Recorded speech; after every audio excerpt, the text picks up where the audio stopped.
Norwex has just released ice husk cutting board in the October catalogue. So this is how it looks like. So it comes in two sizes. This is the big one. The small one is about this size. Now this is not Norwex, so the small one is roughly the same size as this piece here.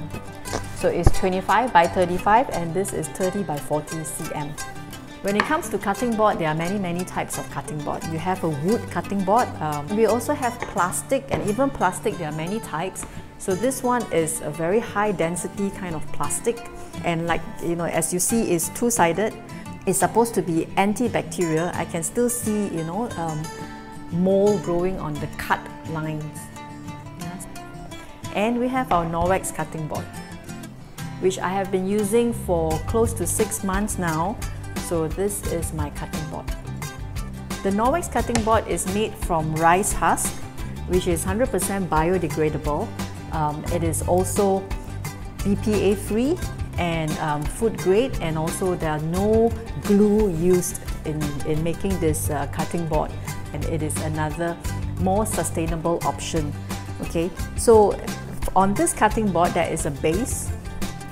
This is a silicone base. So this is to prevent the board from sliding or slipping when you're cutting. So normally when we use our cutting board, we would actually put something underneath, like a piece of wet cloth. For the Norwex cutting board, there is no need because of this silicone grip. So it is very stable. It has these grooves at the edges. Let's say you're cutting fruits or you're cutting raw meat. So this is actually to collect all the liquid, so it doesn't flood your countertop. It also helps to make the surface dry. When you use wood, you will definitely get cut lines, right? When you're cutting, it will have all these grooves, and also wood is porous, so water or any liquid from the meat, from your raw meat, will be absorbed inside the wood. So this might cause it to have bacterial growth, and whenever you are placing another item on top to cut, it might cross-contaminate. Maintenance for wood cutting board is actually quite tedious. You need to oil it and you need to clean it properly, and it's also not dishwasher safe. Whereas for plastic, the thing is it is not biodegradable, and furthermore, when you cut, it will also leave all these cut lines, and it's very difficult to clean the cut lines. So it will actually harbor bacteria. With the Norwex cutting board, there are no cut lines. I don't see any traces of like bacteria or mold growing. And the reason why my board has scratches is because I've been using a serrated knife to slice my bread on this. When you touch it, you can't really feel the line, so it doesn't cut through to the board. Compared to this piece that I've been using before Norwex, I could feel the cut lines, and it is very easy to use.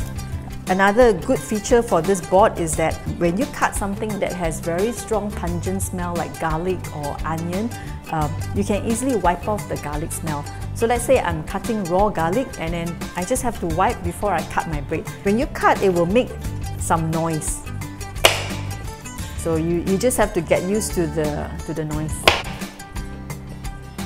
Once I've cut the garlic, all I need to do is just use a wet kitchen cloth or Enviro cloth and just wipe the surface, and it will actually release the smell. When you cut, it doesn't leave any marks on the board unless you're slicing with a serrated knife. This is the garlic juice. I can just wipe it off. And there's no smell. I can actually use the same board to cut other things. I can use it to slice my bread. If you don't like scratches on the cutting board, then it's best that you use wood for bread. And there is no smell of garlic on this bread, even though I didn't wash the board. That's all I have for today, and until we meet again, thank you very much for watching.